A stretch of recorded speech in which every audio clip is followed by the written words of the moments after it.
సౌలు రాజులా జీవించాలి, సౌలు రాజులా జీవించకూడదు. ఏమిటిది అర్థం కాలేదు కదా, ఒకసారి ఆలోచించేద్దాం.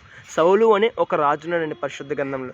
ఇతడు ఇశ్రాయేలీయులను 40 సంవత్సరాలు పరిపాలన చేశాడు. మొదట దేవునికి ఇష్టడుగా బ్రతికిన, చివరికి దేవుని మాటకు వ్యతిరేకంగా జీవించి నష్టమును నాశనమును పొందుకున్నాడు, దేవుణ్ణి కోల్పోయాడు. మనం నేర్చుకోవాల్సిన పాఠం ఏంటంటే, సౌలు రాజు వలె ఇతరులకు సహాయం చేసేవారిలా మనం ఉండాలండి.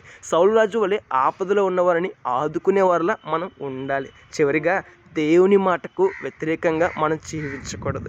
దేవుడు చెప్పినట్టుగా బతకాలి, కానీ సౌలు రాజు అలా బతకలేదు. దేవుని కోల్పోకూడదు, కానీ దేవుణ్ణి కోల్పోయాడు సౌలు రాజు. మరి మన జీవితం ఎలా ఉన్నది?